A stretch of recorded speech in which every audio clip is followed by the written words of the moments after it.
Vous tenez cette peau de banane, vous pensez bien faire. Vous la regardez et vous voyez un trésor de potassium pour vos tomates.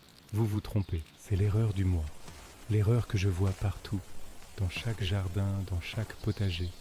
Une erreur qui vous coûte votre récolte. Aujourd'hui, nous allons mettre fin à ce mythe, définitivement.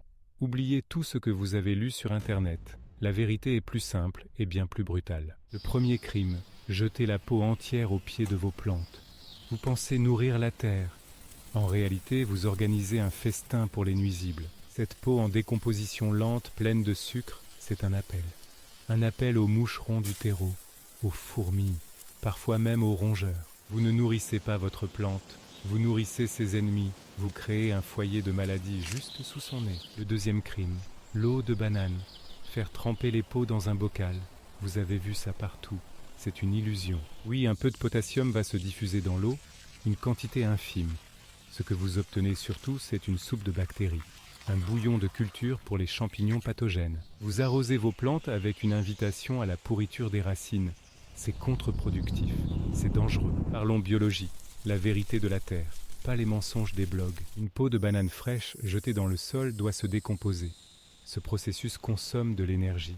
Il consomme de l'azote. Votre sol contient de l'azote, vital pour les feuilles. Les bactéries qui attaquent la banane en ont besoin. Alors elles le volent. Elles le volent à vos plantes. C'est ce qu'on appelle la faim d'azote. En voulant donner du potassium, vous créez une carence en azote. La plante jaunit, elle s'affaiblit, elle devient vulnérable. Le potassium, lui, n'est même pas disponible immédiatement. Il est prisonnier des fibres de la peau. Il ne sera libéré que bien plus tard. Trop tard. Alors, on fait quoi? On jette les peaux de banane? Non. On utilise la seule méthode qui fonctionne. Une méthode ancienne. Une méthode juste. Le secret, c'est la transformation, la prédigestion. Il faut rendre ce potassium accessible. Et pour ça, il y a 2 étapes cruciales. Première étape, le séchage. Ne jetez jamais une peau fraîche. Jamais. Faites-la sécher, au soleil, sur une grille, ou dans un four éteint après une cuisson. Elle doit devenir noire, dure, cassante comme du verre. C'est le signe que le processus a commencé. L'eau est partie, les sucres sont neutralisés. Deuxième étape, la pulvérisation.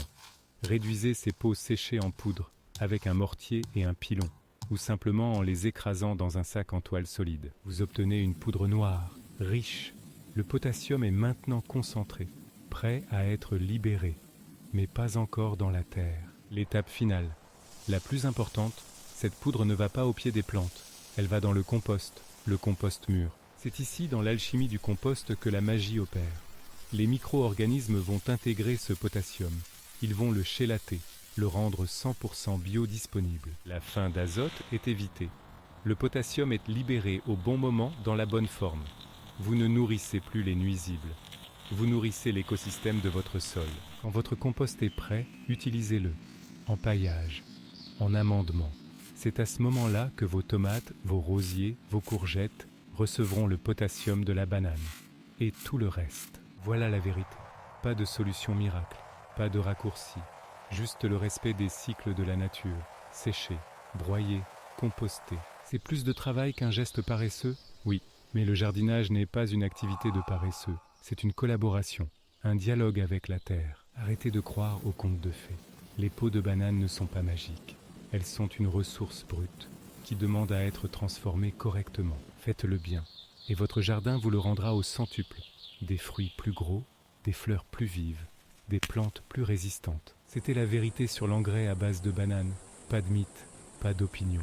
Juste la science du sol, la loi de la terre. Si vous en avez assez des mensonges et que vous voulez des résultats, abonnez-vous.